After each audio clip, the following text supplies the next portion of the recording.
peek inside my haberdashery drawers. Right, let's just put a few things out on the table. So this one, this stripy green and black, stretchy, elasticated stuff would be wonderful as cuffs, and also it would be brilliant as a belt, which is kind of obvious, but particularly good for using as a waistband on the top of a skirt. And I've got a few things like this actually. This beautiful smocked elastic I actually got on my last trip to William G. I don't know if you saw the video report that I did, but this is kind of like a vintage smocked elastic, and it's really great to use on the top of waistbands. Now, I'm not trying to make you feel bad, but putting that elastic on the top and making it into a waistband on a skirt is so easy that even which is a bit older now, but she did this I think when she was about 8 years old, maybe 9 years old. And look, this is all that she did. She got a vintage scarf, that's my girl, she got a vintage scarf, so it's half of a vintage scarf, and she just stretched the elastic as she stitched it on using a zigzag stitch, and then she put it around herself to check the size of it, and then simply just stitched up the back. Now, it's a bit kind of rough and ready, but she used the finished off edges of the scarf so she didn't have to do a hem, and she even wears it today. Speaking of skirts, this stuff is amazing. It's like a kind of raffia braiding, and it's got embroidery on it, and it's got beads, and it even comes in another colour.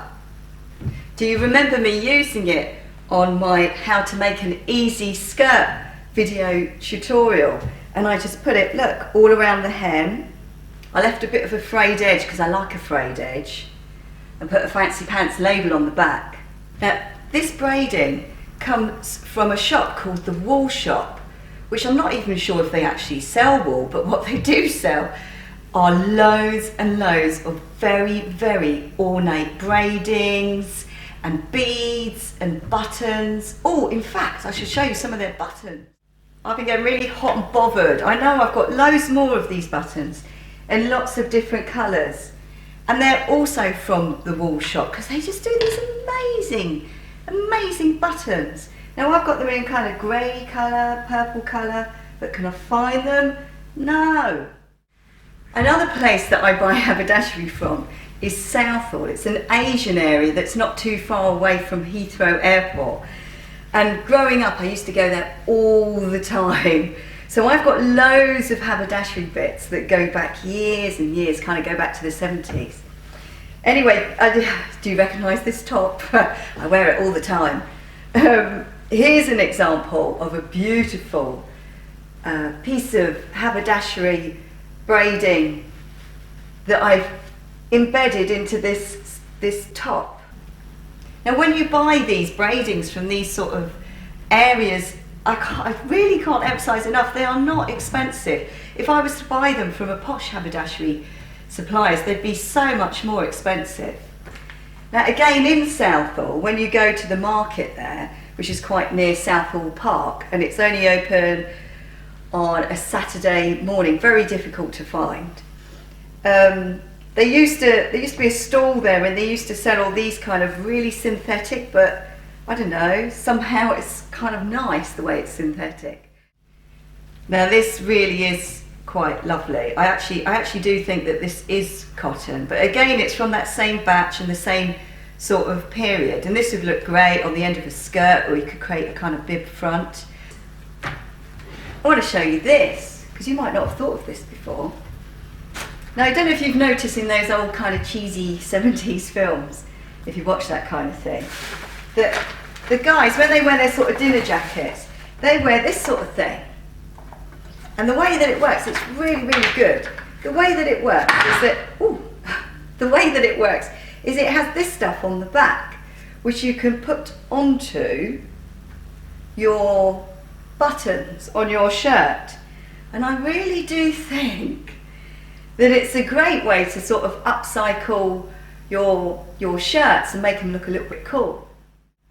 But as you can see, what I've done is, because when you buy them they're quite long, so you can get two lovely, you know how I like my bib fronts, you can get two frilly bib fronts out of them. So if ever you see these, I don't actually know what they're called. If you know what they're called, can you comment me and tell me? They're frilly dinner shirt add-on things, but I know that they're not called that. Right, one thing I want to show you, these lovely vintage labels. And what I do is I put them on the outside of my clothes. Actually, I think I've got one on now. Let me show you. Right, if I try and stand in front of the camera, can you see that on the back of my top? Because I think they really add to a garment. Now I'm going to show you some examples of what I use for what I call go faster stripes, which is my way of making clothes bigger or just making them a bit more kind of funky. So this is how I use them. Did you see my video tutorial on how to make harem pants? Now in that one I used a very expensive go faster stripe, which is from this shop in Paris that does beautiful braidings. Actually, a lot of you won't know this, but on my sculptural bucket dress, the video tutorial for making this dress, I put a go faster stripe up the side of that because I thought it made it look a little bit more cool. Here are some braidings that I might use as go faster stripes. This Stars and Stripes one I got from Puglia, that wonderful haberdashery shop in southern Italy. So this stuff was given to me by my mate Barley, who does upcycle sewing, knitting, crochet workshops at her shop called Fabrications. Oh, I did forget one thing when I was doing that smocky elastic thing, because I know lots of people have asked me where to get this from and I don't know where to get it from. So you see, I really have got a lot of haberdashery. And I just want to say, all of your comments and all of your likes, they really mean a lot to me. So keep them coming. Don't forget to subscribe and see you again very, very soon.